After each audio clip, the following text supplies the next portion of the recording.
every city in the world, every country in the world he is visiting, all continents he is visiting. But it's not just visiting, it's not just him going there, making speeches and so on. He's really trying to change the world for the better as far as diabetes is concerned. And the other thing, what Professor Schwartz is known for, he encourages youngsters to come up, and he also encourages new activities. Any new idea you give him, and he takes it up and he implements it. So in this context, I'm very happy that just about a few months ago, he appointed me as the chair for the whole world for gestational diabetes, pregnancy-related diabetes. And that activity is progressing very rapidly, and very soon we'll have a publication on a consensus statement from the whole world on what to do for early gestational diabetes, where it's diagnosed in the first trimester of pregnancy. That's something very new. But then he has always been, Professor Peter Schwartz, I've known him long before he became the IDF president, 15, 20 years ago when I first met him. He was a fitness freak even then, and he still is. He still is. And he also does, the other thing that he does is 2 weeks of fasting. Can you imagine? He just does water for 2 weeks. He does remarkable things, and which is why he is so fit. So one of his dream was to increase physical activity in the whole world, and that's been his dream. Not just bring out another paper or publish something, but actually increase physical activity, because as you will see in the presentations, it's physical inactivity which is driving the obesity epidemic and the diabetes epidemic. So how can we change that? So he was very kind when he saw some of the work that we are doing here, particularly the work done by Dr. Anjana and Ranjani and the MDRF team in improving physical activity, that he said, why don't we start a physical activity program? And so his visit here today has come just for this, just for one day. He just came this morning and he's leaving tomorrow. He's come exclusively for this one purpose of making Dr. R.M. Anjana the chair for the whole world for the IDF consensus group on physical activity.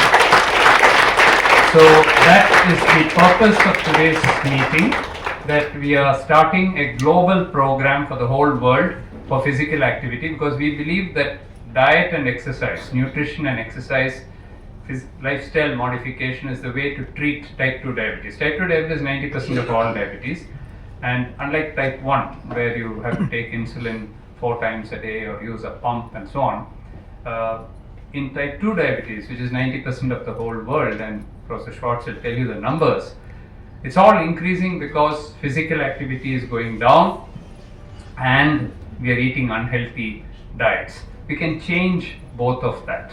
And so today is a historic day, it's a red letter day, because we are launching something for the whole world.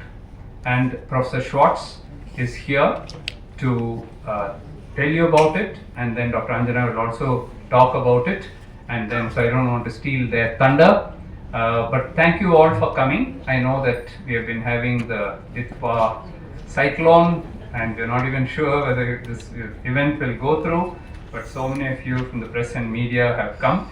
Thank you. It's a very important event, and I hope all of you will be able to cover it. After the presentations are over, if there are any questions, we'd be happy to take them. So I just want to welcome Professor Schwartz and to welcome all of you for this very historic day. Thank you very much. Dear Dr. Mohan, dear Dr. Anjana, and dear everyone in the room, all the press here in the room, I must say it's a great honor for me to be here. On my way traveling through the world and visiting member organizations of the International Diabetes Federation, it's a great honor to be here in Chennai. It's a great honor for this activity today, because we will today launch the IDF Global Physical Activity Consensus Group. And we will go into it, what it is.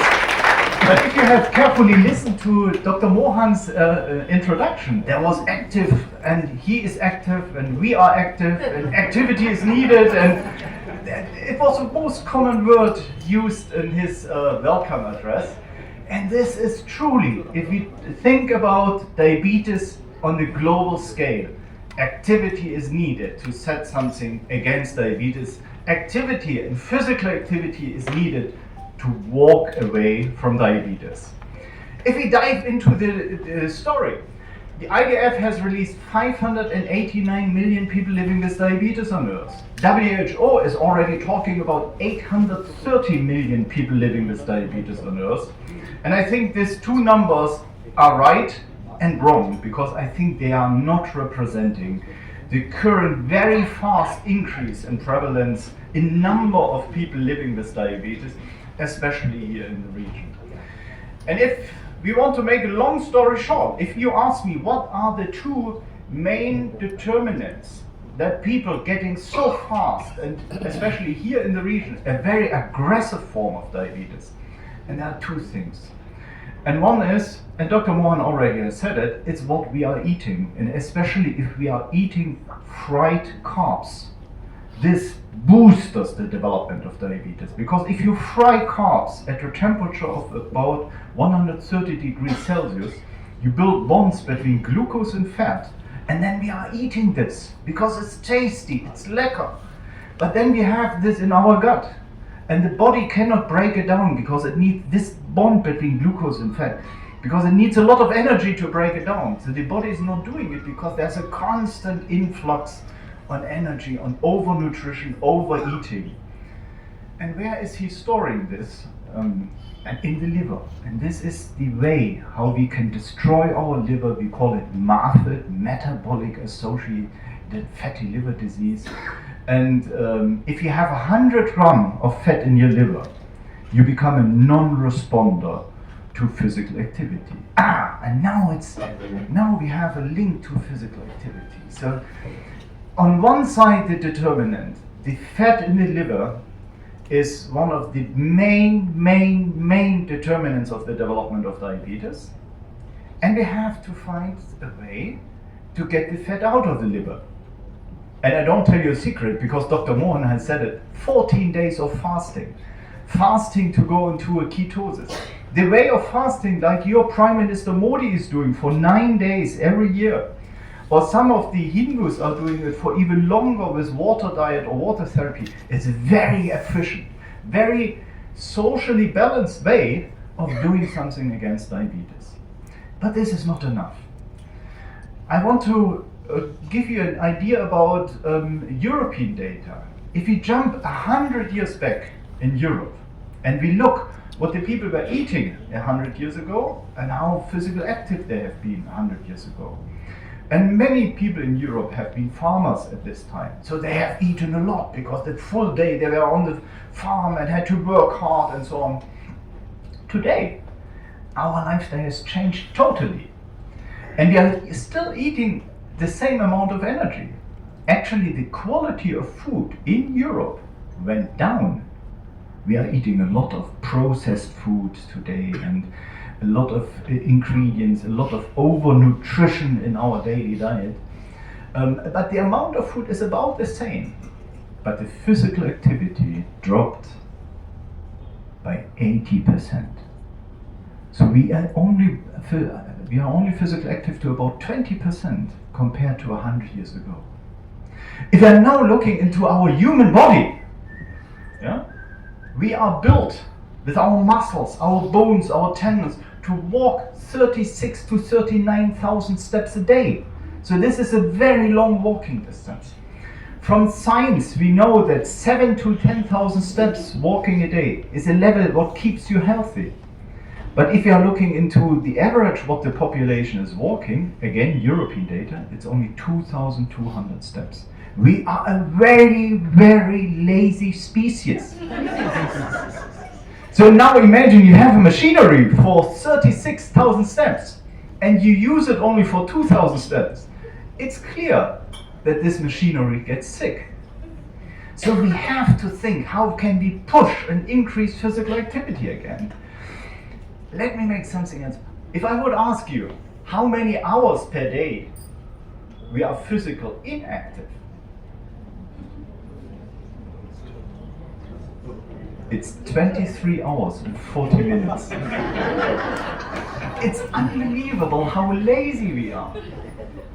So now let's turn again back and say, let's think as a scientist.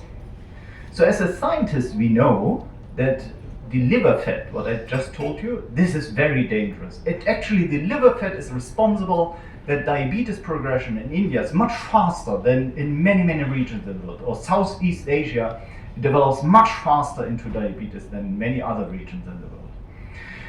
But the second thing what is important, it's fitness. So physical activity alone is one item, but the other aspect is as more fit you are, as better it is for your health. You even can be obese, but if your fitness level is high, so this is how strong you are, how many muscles you have, how physical active you are, this is a very important determinant for health. So even obese people can build up a good fitness and stay healthy. So this is a big opportunity. And what is the way to go there? Physical activity, physical activity, physical activity. And there are many, many models how to do it. Yeah? Walking steps, going for jogging, doing endurance exercise, and many, many other aspects you can use to do physical active. The muscle you are using, yeah? The muscle is not caring what you are using it for. If you use it, it's good. If you use the muscle cell, it keeps you healthy. And I'm totally proud because especially Dr. Anjana, she is thinking about this a lot. How can we make physical active more applicable to culture, more applicable to our lifestyle, more embedding it into our lifestyle? So for example, dancing. Dancing for 10 minutes, dancing a lot a day, using your earphones and whatever music and dance like crazy, or dance in a conservative way is a very, very, very good way to embed physical activity into your lifestyle. So for me as president of IDF, my heart is beating for doing whatever we can do to improve the quality of care and quality of diabetes prevention for everyone in the world. And the one side is the fasting, and the other side is how can we develop a global strategy for a global IDF strategy on physical activity within IDF Global Physical Activity Consensus Group today and this day in Chennai.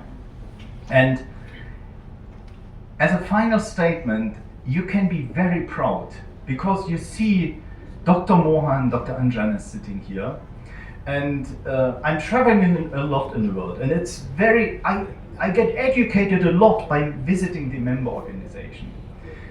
But what is also needed is leadership in diabetes care. You need leaders who translate science into practice, who develop models, how to embed this, who test this, who do studies, who have the competence to understand physiology, public health, clinical trials, but then also the translation into policy development and actionable items for our society. And you have two excellent representatives sitting there on the table. One who is leading the group of harmonizing gestational diabetes in the world, and the other one, Dr. Anjana, who is now getting announced as the chair of the IDF Physical Activity, Global Physical Activity Consensus Group. So it's a great honor for me now to hand over.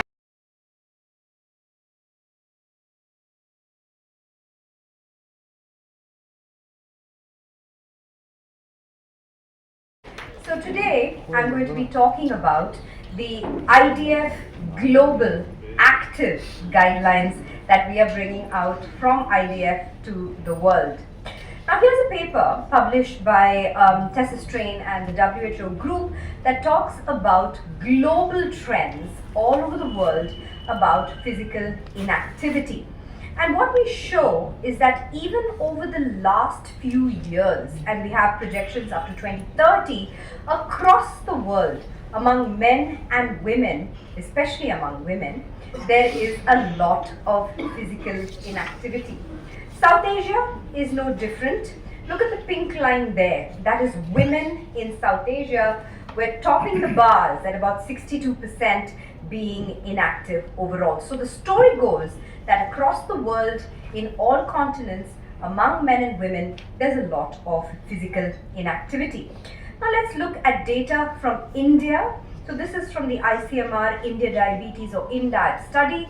We show that overall 60% of our population is inactive, physically inactive. This is much more in urban areas compared to rural areas. 70% of urban India is inactive. But the funny thing is 55%, 56% of rural India is also now inactive. And as you know, 70% of India still lives in her villages, and activity is coming down day by day. This is all a little bit worse in women compared to men. That was adults as we have them today. Now what about children? This is data again from the Global Lancet and Child Adolescent Health data. 80% of children in the adolescent age group are inactive. They're not meeting the physical activity guidelines. As a matter of fact, adults today are slightly more active than the children of today, and that is not a very good sign for the future. We have children today having obesity, hypertension, heart disease. This was unheard of, say 3 decades ago. But today children are becoming so unhealthy, getting diabetes young and having all of the complications that come with it. If you look at data from India, this is the Be Active India study. It was part of the international IPEN network of 14 countries. We put accelerometers on these children, so these are actually measures of how much activity the child has. It is recommended for children to have 60 minutes of activity per day. What is the score that we have? Boys have 33.9 minutes of activity. Girls have 18 minutes of active time in there. This is adolescent age group. So girls are very inactive, boys are inactive as well. Now what about school? They're going to school, everybody has PT periods, right? So the PT period exists, and as long as you're in younger classes, you're doing some PT. But what happens when you reach 10th boards, 11th, 12th boards? The PT period becomes maths class, science class, finish portion, do exam, yeah? Which is the first period to go, PT period, correct? So you can see that activity itself is losing importance at this time. And if you leave school, outside of school, how much activity do they do? Nothing, in fact. So how many people play 1 hour a day outside of school? 40% of boys and 25% of girls. So all of this is a little worse in girls than it is in boys. Here's data from the IPEN study. I told you this was a 14-country study. This is a paper I led, which talks about sedentary behavior. What is sedentary behavior? It's sitting time. Sitting time in these children, and we find that having social media, personal social media for children. So these are all adolescent age group, 12, 13, 14, 15-year-old children, boys and girls. It is the single most important risk factor for sitting. And that leads to obesity, that leads to diabetes. So if already among these children, do you know across the globe, average sitting time among children is 7.8 to 10.5 hours. We only have 24 hours in a day. 7-8 hours they'll sleep. The rest of the time they're sitting. Right? So that is scary. These children are sitting, there's no movement. That's why I was trying to say adults have less sitting time than this. The current generation of adults are much more active than the current generation of children that we have. So encouraging physical activity starts young. And that is the behavior that they are going to carry into adulthood. And thus I come to the IDF Global Active Guidelines. Thank you.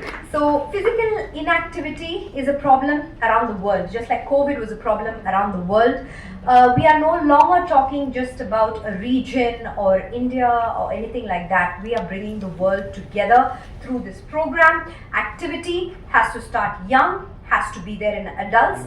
Everybody has to start moving towards activity in order to gain the most important thing, health, which is everything. So So to prioritize real world programs and community focused engagement, to create measurable improvements in physical activity levels across the world. So what is this? We've done enough science on all this. Everybody knows that activity is good for health. Everybody knows there are health benefits. Patients with diabetes can control their sugars. There's no lack of knowledge on this. The lack is in the activity, the behavior. And this group is all about making that behavior happen. It aims to integrate evidence, policy, and community action to help people to move and get more fit. So why IDF?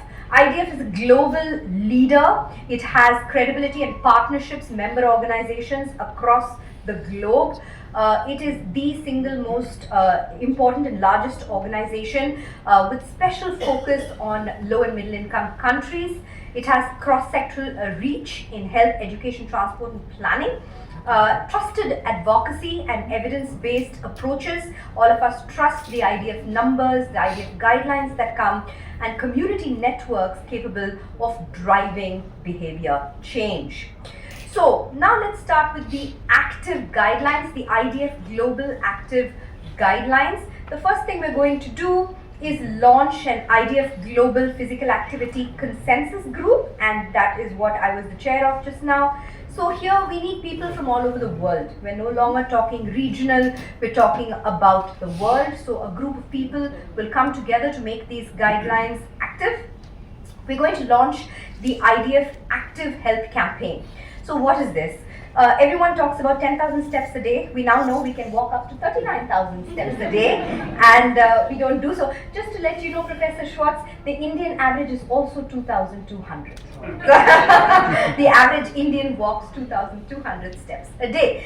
So we are way off, and we keep telling people, let's do 10,000 steps, let's do 10,000 steps, etc. But we find that 10 is a very big number, and people don't achieve that number quite easily. So there has been a push, and there has been enough evidence now that has generated to go towards 7,000 steps a day, at least that. Always remember, with physical activity, the more is better. Always. But when we talk about a minimum number that is needed, that has now moved to 7,000 steps a day. And this is global for adults, for children, for men, for women. The number is the same. It's 7,000 steps per day. So what we're going to do is create a global platform where people can log onto these 7,000 steps, use low-cost physical activity promotion to make this happen, track this through personal trackers, which can be on your phone. That is what we're planning to do, and then take this to a digital platform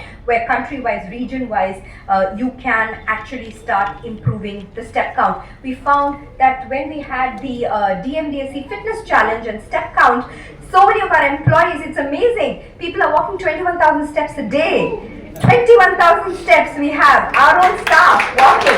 Okay, so there's a lot of walking going on. It's just the motivation that is needed. So 7,000, everybody, all of you can do. So giving people the opportunity to showcase what they're doing, become more active, is what this is about. Schools and colleges have particular focus because our children and youth need to start becoming active. It's not just something that we are talking about, it's an actual problem, it's a real problem, something we have to crack. So we're going to put down some guidelines for IDF active schools, what an active school should look like. There should be a movement-friendly campus. There should be space for children to play, active transport to and within school. PT periods are going to become compulsory, as are fitness movements, walkathons, anything that we can do within the school environment to see the children are moving rather than sitting and studying. Studying is important, but health is even more important. So we don't want, I was at the Sopa and Allen thing a few days ago. That's their annual awards for Allen. And I was saying, for NEET, we don't want achievers with 720 on 720 coming with cardiac arrest the next day. We don't want that, right? We want our children to be healthy. It doesn't matter what they achieve or if they don't achieve, but we want them to live healthily and happily. And that, I think, as parents, as community-led people, as public health people, we should push for health more than anything else. So that is about schools. We're also trying to change things in youth. Now, youth are all about peers. right? And our Gen Z, as we all know, is a very different animal, actually. So we're trying to reach these people and trying to create a Gen Z led movement of physical activity. So guess what? It becomes cool to move. So how we're going to do that, I don't know, but that's the idea that we are trying to achieve, trying to make children as advocates for physical activity and encouraging physical activity through this movement. For adults, IDF active workplaces, we have shown in DMDSC this is possible, right? So reaching out to various institutions, again, step challenges, active workspaces, employee incentives for movement and active environments are things that we're going to look at. Again, a scoring system for active workplaces. So at the end of this, IDF will then certify IDF active institutions, which can be a school, a college, a workplace, doesn't matter, but the more active employees are, the more healthy they're going to be and more productive they're going to be. So getting institutions to be active. We are, after all, the International Diabetes Federation, so our patients are at the center of everything we do. So active patients, patient-centered programs, separately for type 1 and type 2, more activity, doesn't matter what type of diabetes you have, whatever type, it will make you healthier, gets rid of the liver fat, obesity and diabetes. So that is there as well. But we can't do this alone, we need governmental support. So we work with government and NGOs, urban planners. We need safe walking spaces, cycling tracks, inclusive public spaces. Chennai has been really good with all of our parks. Trying to get our youth to move towards it. Bangalore has been very good in this, the places where they have non-traffic areas for pedestrian walkways. So trying to get more and more cities to engage in movement-friendly public design. Trying to get physical activity into our national NCD goals. It's not even in the radar of NCD goals at the moment. So we have been talking to the ministry and they are very, very interested. Invest in public-private partnerships to include inclusive community-based activity program, getting the community to be active. And I just want to give a small example here. If you have free time on a Sunday, what is it that you would choose to do? Go to a movie? Go to the mall, sleep, restaurant, eat, all high calorie food. Who is going and doing some kind of physical activity? It's not a community thing, right? In all of our festivals, you take any festival ever. Okay, tomorrow is Kartika Deepam, right? What will we do? We will pray, we will wear new clothes, we will eat a lot. Call a lot of people and eat some more, right? There's no activity in any of our community activities. So trying to build community, and this is different for every community. What works in India may not work in Congo, may not work in US. It's different. So locally relevant things like Tandav. So Tandav, we talked so much about women. I brought it up at every opportunity I had. I said women were worse off, especially in India. When we try to make women more active, we have so much of resistance to that. So we came up with a program, ladies and gentlemen, that is called Tandav. So this is a culturally, locally relevant fitness solution that at the moment is aimed at women. It's a 10-minute high intensity interval training dance routine. It has 4 songs, Bollywood, Mollywood, Tollywood. It actually has even Afro and Western music, no Ranjani, folk songs. So it has, how it works on your heart rate for burning fat. There's a 2-minute high at 80 to 90% of heart rate for age, and then there's a 30-second low at 50 to 60% of heart rate. You do this 4 times and this is enough. In 10 minutes you burn fat. Do we have evidence for this? We do. We went to children and we did this. We published this in DTT, where we showed that the routine actually reaches HIIT norms. So that's the first publication. Then we went to schools. So this is the HIIT norms. It was novel and culturally appropriate form of physical activity that takes little time and can be done at home. So it helps to improve cardiorespiratory fitness and prevent non-communicable diseases in Asian Indian girls.